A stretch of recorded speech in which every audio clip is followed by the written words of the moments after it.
कबीर साहब किसका भजन करने के लिए बताते हैं? भगवान का कि भगवती का, देवी का कि देवता का, गंगा मैया का कि जमुना मैया का, कि गोदावरी का, कि प्रयाग का, कि ऋषिकेश का, कि हरिद्वार का, कि बोल बम का, कि जीवच का, कि खाता घाट का? किस भगवान का भजन करने के लिए सदगुरु कबीर कहते हैं? कबीर साहब कहते हैं कि बाहर के भगवान का भजन करने से आपका भीतर का मन कभी स्थिर नहीं होगा।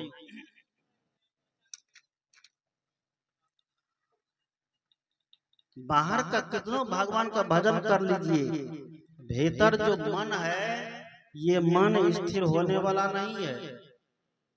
भीतर जो मन है, मन की गंदगी साफ होने वाली नहीं है।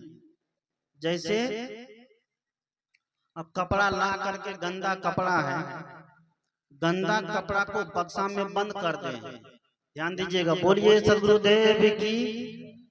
गंदा कपड़ा को बक्सा में बंद कर दें, ऊपर से पानी डालते जाए, साबुन लगाते जाए, तो भीतर जो बक्सा में रखा कपड़ा है साफ हो जाएगा? नहीं होगा। कपड़े को साफ करना है तो भीतर से क्या करना पड़ेगा? निकालना पड़ेगा। निकाल करके तब उसमें साबुन और पानी देते जाइए, तब क्या होगा? कपड़े की सफाई होगी। उसी तरह सदगुरु कबीर कहते हैं, भीतर जो मन है, जिस मन में पाप जमा हुआ है, मन ही के कारण हम सारे पाप करते हैं ना। ये मन दुनिया का सब पाप कराता है। इसलिए कबीर साहब ने कहा कि ये मन चंचल, ये मन चोर, ये मन शुद्ध ठगहार, मन मन करते सरसुर नर मुनि जहरे, मन के लक्ष्य द्वार। सदगुरु कबीर कहते हैं कि यह मन चंचल है, यह मन चोर है। मन के नाते व्यक्ति चोरी करता है। ये मन चोरी करने के लिए भेजता है। यह मन गलत संग में भेजता है। यह मन गलत संस्कार को धारण करने के लिए भेजता है। लेकिन भीतर जो आत्मा रूपी परमात्मा बैठा है, वो परमात्मा कभी नहीं कहता कि तुम गलत करो। कहता है वो परमात्मा कभी नहीं कहता है कि तुम गलत करो। लेकिन मन के कारण व्यक्ति क्या करता है? गलत कर लेते हैं। कबीर साहब ने कहा कि चली जात देखी एक नारी, तर गागर ऊपर पनिहारी।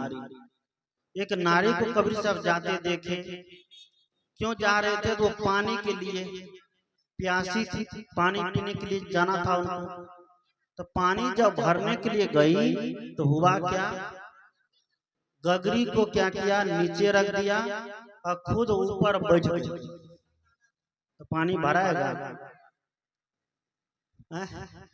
देखते हैं कि पीने वाले व्यक्ति हाथ नीचे रहता है, गगरी ऊपर। लेकिन कबीर साहब कहते हैं वो महिला जो है बहुत प्यासी थी, पानी पीने के लिए गई।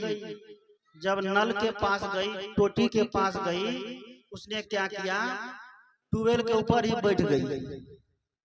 पानी मिलेगा? नहीं मिलेगा। ये कबीर साहब को लटवासी है। इसका भाव समझिए, देखिए कितना सुंदर लगता है समझने में। तब यहाँ नारी क्या है? ये नारी है मनोवृत्ति।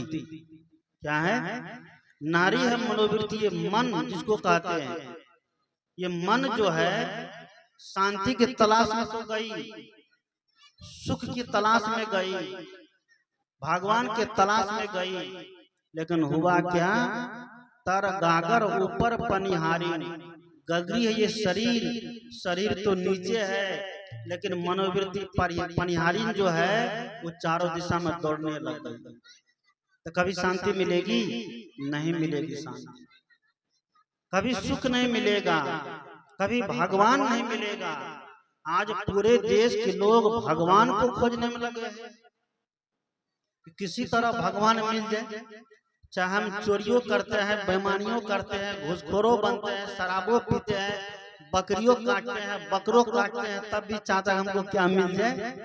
भगवान मिल गया। सदगुरु कहते हैं भगवान आपसे दूर नहीं है। क्या है? कभी भगवान व्यक्ति से दूर है नहीं, लेकिन अपने भगवत्ता को समझेगा तब ना, अपने भगवत्ता को जानेगा तब ना। एक बार हुआ क्या, एक सेठ जी ऐसे हो में चल दिया कहाँ, तीर्थ करने के लिए। बूढ़ा था, अब साथ में जाएगा, अब बूढ़ा है अकेले जा रहा था, किसी को साथ में लेगा ना। एक भरचलवा को साथ में ले लिया, भरचलवा को साथ में लिया, कहा चलो तुम हमारा झोला झंझी उठाना, पानी तानी ला के देना, कपड़ा लत्ता साफ सुथरा कर देना। भरचलवा को साथ में लेके चला। सेठ जी तो सेठ जी ठहरे, मालदार आदमी, सेठ तो सेठ होता ही है, कई लोगों का लूट लाट करके तब सेठ बनता है, सबका लूट खसुट करके सेठ बना, बड़ा मालदार पर रुपया पैसा। सोचा कि चलो तीर्थ जाते हैं, खूब रुपया लेके जाते हैं, इधर उधर जगह में नहीं रहना पड़े, बढ़िया जगह में गेस्ट हाउस में बढ़िया कमरा लेकर रहेंगे, आराम से मौज करते हुए। जब तीर्थ में जाना है तो कष्ट झेलेंगे, मौज करते हुए जाना है, पैसा क्या करेगा। लेके निकला, वो करता क्या था, रुपया जो लेके निकला, साथ में जो भरचलवा था, सोचा कि किसी तरह सेठ जी को सोने देते हैं, जितना रुपया है सब निकाल करके एक ले दो ले 3 हो जाएंगे। सेठ जी सो गया। सेठ जी जब सोया, भरचलवा पूरा उसको तलाश किया, कभी झोला में, कभी उस झोला में, कभी उस पॉकेट में, कभी इधर कभी उधर, कहीं पर भी रुपये की गड्डी नहीं मिली। जब कहीं भी रुपये की गड्डी नहीं मिली, भरचलवा छोड़ दिया। सुबह में जब जगता है सेठ जी, तो अपने पॉकेट से रुपया निकाल के दिया, 50 रुपया, जाओ चाय नाश्ता ले आओ वहां से। अब भरचलवा को बड़ा आश्चर्य लग रहा है, यहाँ रात भर हम रुपया खोजे, ये कौन भरचूथा आदमी है, इसके देह में 1 रुपया नहीं मिला, अभी 50 टकिया निकाल के दे रहा है। थोड़ी देर के बाद 5 निकाल के दिया, जाओ बढ़िया बढ़िया रसमलाई रसगुल्ला ले आओ। अब भरचलवा को और टेंशन बढ़ गया, रात भर रुपया खोजे, एक चौवनी ने मिला, अभी 5 निकाल के दे रहा है।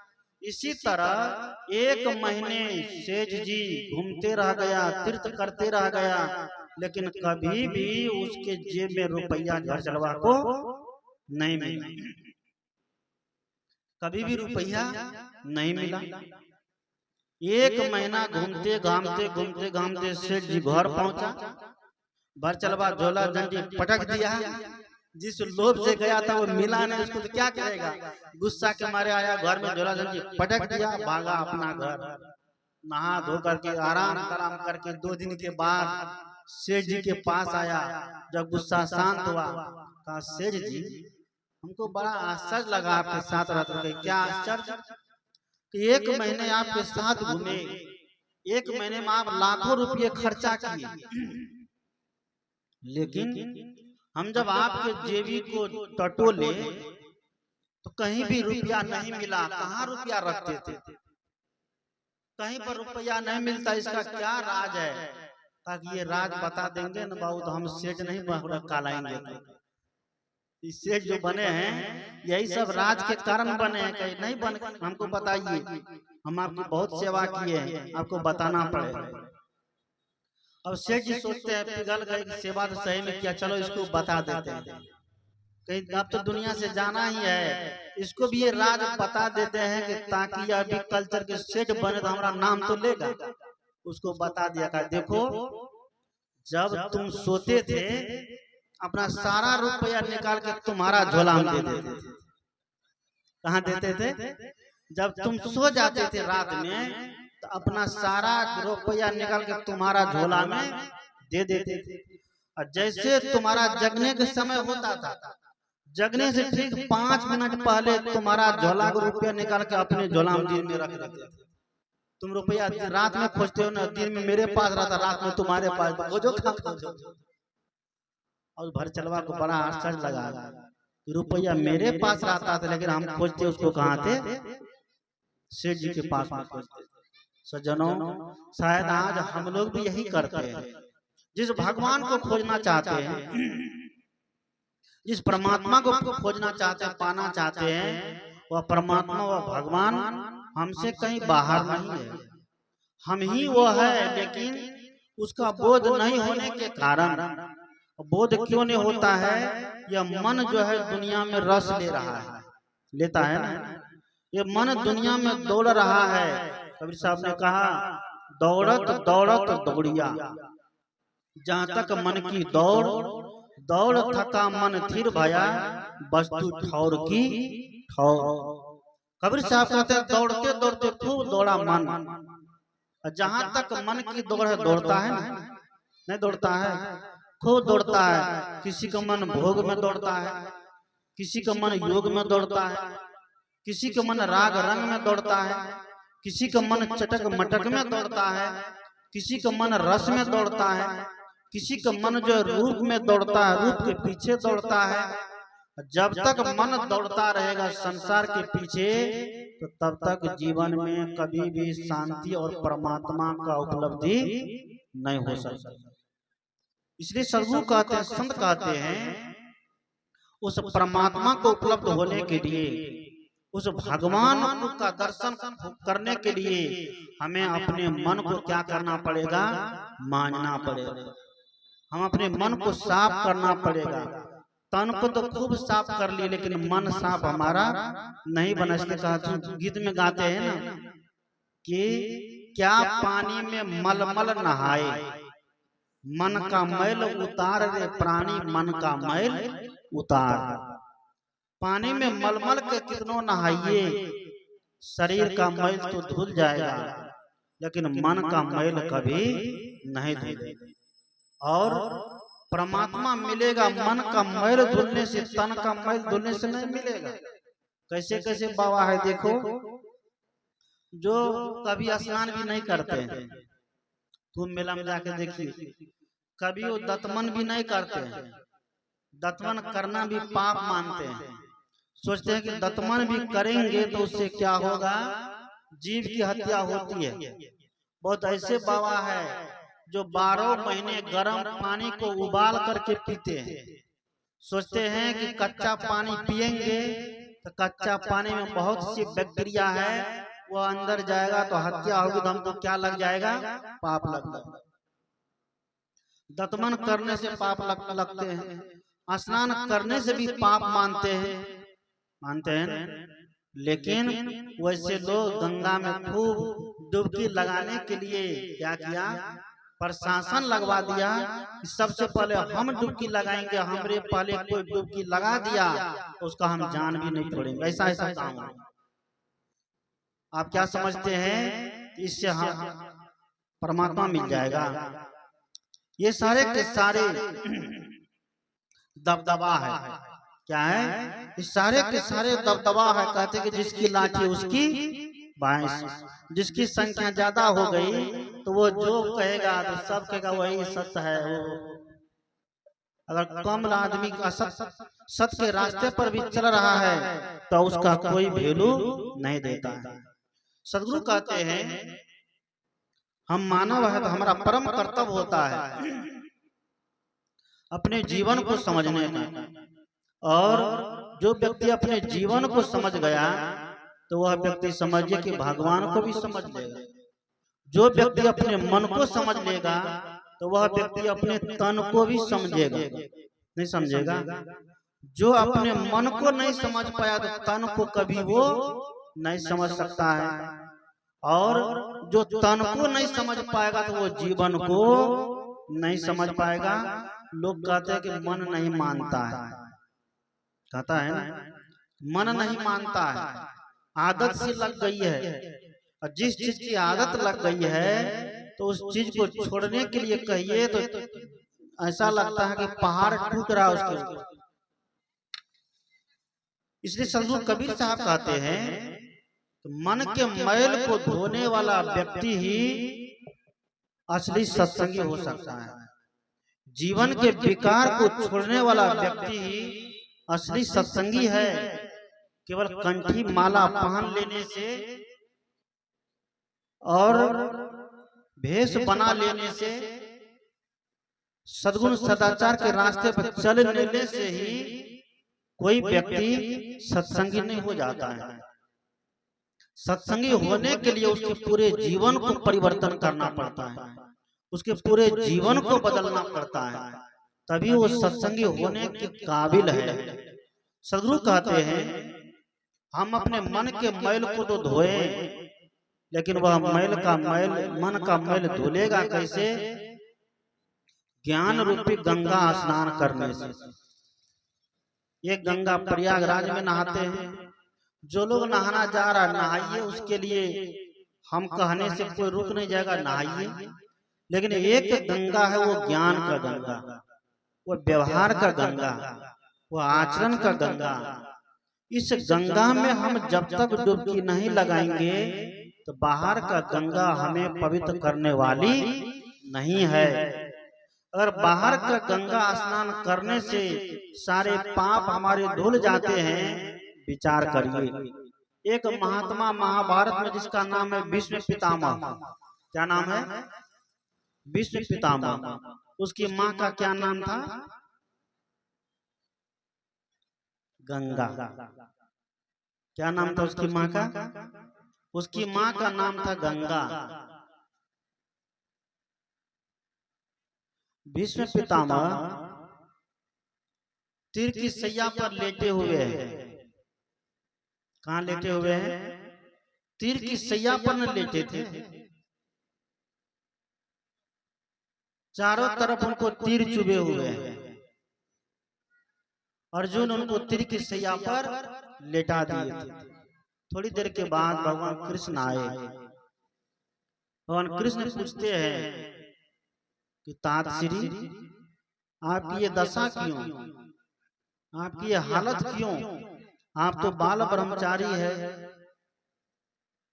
आप कभी पाप नहीं किए हैं, फिर आपकी ये दशा क्यों? भीष्म पितामह ने कहा कि इस जन्म में मैंने आज तक कोई पाप नहीं किया है, और उस जन्म की भी बात करिए तो उस जन्म में भी मैंने कोई पाप नहीं किया। फिर भी पता नहीं मैं बाण पर क्यों सोया हूं, तीर की सैया पर क्यों लेटा हूं। भगवान कृष्ण ने कहा कि आप स्मरण करिए, याद करिए, कभी न कभी कोई न कोई पाप आपसे हुआ ही है, तब ये फल आपको भोगना पड़ रहा है। भीष्म पितामह ध्यान धारण करके देखा तो कहीं कोई पाप उनसे नहीं हुआ। तब भगवान कृष्ण ने कहा आपसे जरूर पाप हुआ है, आप छिपाने की कोशिश कर रहे हैं और छिपने से छिपने वाला नहीं है। तब भी पितामह कहते हैं केशव आप ही बताओ। तब भगवान कृष्ण ने कहा कि पहले जमाने में आप राजकुमार थे। क्या थे? पहले समय में भी आप राजकुमार थे। आप रथ पर चढ़ करके घूमने जा रहे थे, सैर करने जा रहे थे। आपके सामने में कोई सर्प आ गया, आपके सामने में आगे सर्प आ गया। उस सर्प से आप बच करके निकलना चाहते थे। सर्प ने आपका पीछा किया, आप सर्प को मारना तो नहीं चाहते थे, लेकिन गुस्सा के मारे सर्प को उठा करके दूर फेंके तो सर्प जा करके एक कांट पर गिरा और लहू लहुआन हो गया। याद है? कहाँ अब याद आया? क्या कहा? हाँ, अब याद आया कि मैंने ऐसा किया था। उसी का परिणाम भगवान कृष्ण ने कहा तो उसी का परिणाम है कि अभी आप एक छोटा सा काम किए, एक छोटा सा पाप किए, और पाप जब होता है, जब मिलता है तो जितना होता उतना ही नहीं मिलता, उससे ज्यादा होके मिलता है। ब्याज सूद मूल सब जोड़ करके मिलता है। कहा कि वही एक छोटा सा पाप किए और उस पाप का परिणाम ये हुआ, कांच तो नहीं, आज तीर का लोहे का नोक वो आपके देह में चुभे हुए और चारों तरफ से चुभे हैं, और आप उसके ऊपर लेटे हुए हैं, जब तक आपका सारा रक्त निकल नहीं जाएगा तब तक आपका पाप खत्म नहीं होगा। अब सोचिए, माँ गंगा वहां पर आई हुई है, अंतिम समय में कहा कि हमको क्या चाहिए, माँ गंगा का दर्शन चाहिए। तो अर्जुन ने मारा तीर और माँ गंगा प्रकट हो गई। जिसका बेटा भीष्म पितामह, उस माँ को चाहिए था ना कि अपने बेटा का पाप को धो दे, चाहिए था कि नहीं? सोचिए, जिस माँ का बेटा भीष्म पितामह, वह भीष्म पितामह बाण की सैया पर लेटा हुआ और अपने पाप का प्रायश्चित करके अपना दम तोड़ा। तो हम और आप चाहते हैं एक दिन जाके जीवन भर पाप करेंगे, एक बार जाके डुबकी लगा लेंगे, क्या हमारा उद्धार हो जाएगा? नहीं हो सकता है। जब भीष्म पितामह का उद्धार नहीं हुआ, उतने बड़े ब्रह्मचारी होकर के, उतने बड़े महापुरुष होकर के, उनका जब उद्धार नहीं हुआ तो हमारा और आपका कभी भी उद्धार नहीं हो सकता। कबीर साहब कहते हैं कि पाप कर्म से उद्धार होगा, पाप कर्म करना बंद कर दो, पाप करना छोड़ दो, पड़ोसी पड़ोसी सताना छोड़ दो, गोतनी गोतनी में झगड़ा करना छोड़ दो, भाई भाई से द्वेष करना छोड़ दो, एक दूसरे से ईर्ष्या करना छोड़ दो, एक दूसरे की उन्नति पर अगर जल रहे हैं तो जलने की प्रवृत्ति खत्म कर दो। देखिए आपका जीवन में 4 चांद लग जाएगा। लेकिन हमको ये सहन होगी? हमको ये सहन नहीं होती है। हमारी आदत केकड़े की तरफ है, एक अगर ऊपर चढ़ता है तो हम पीछे से उसको खींचना चाहते हैं, खींचते हैं ना। इसलिए सदगुरु कबीर कहते हैं इस संसार में रह करके संसार के सारे काम को करते हुए व्यक्ति को अपने मन की सफाई करनी चाहिए। उस भजन में सुनते हैं, तन साफ बना कर देख लिया, मन साफ बनाने आए, तन साफ बना कर देख लिया, मन साफ बनाने आए, दुनिया को रिझा कर देख लिया, दुनिया को रिझा कर देख लिया, गुरुवर को रिझाने आए, तन साफ बना कर देख लिया, मन साफ बनाने आए। तन को साफ बना के देख लिए, अब मन को साफ बनाने की जरूरत है। बहुत लोग तो शरीर को भी साफ नहीं कर सकते हैं, तो मन कहाँ से साफ होगा? बहुत जगह जाता हूँ, देखता हूँ, उनके कपड़े, उनके बच्चे, उनके घर द्वार, उनके आंगन इतने बिखरे पड़े रहते हैं कि बैठने तक का मन नहीं करता है। सदगुरु कहते हैं कि बाहर भी साफ करना जरूरी है, शरीर को भी साफ करना जरूरी है, कपड़े को भी साफ करना जरूरी है, आंख नाक दांत मुंह को भी साफ करना जरूरी है। बहुत लोग रात में खाया खाते ही पलट जाता है और कुछ दिन के बाद दांत में लगती है बीमारी, लगती है ना, और फिर उस दांत के लिए यहाँ वहाँ दवाई करते करते रोते धोते रहते हैं। दांत जब भोजन करते हैं तो भोजन करने के बाद मुंह को, दांत को बढ़िया से क्या करना चाहिए? सफाई करना चाहिए। हाथ को धो लेगा, मुंह को नहीं धोता है। मुंह को सफाई करिए, क्योंकि हम जो भोजन करते हैं जितने कचरे लगते हैं तो वो रात भर क्या होता है? जमता है, जम करके उसमें कीटाणु हो जाता है। वही धीरे धीरे कहते हैं कि दांत में क्या हो गया? पिल्लू हो गया। इसलिए दांत की भी सफाई, शरीर की भी सफाई, घर आंगन की भी सफाई। कुछ भजन में सुने हैं ना, तुमने आंगन नहीं बुहारा कैसे आएंगे भगवान। आइए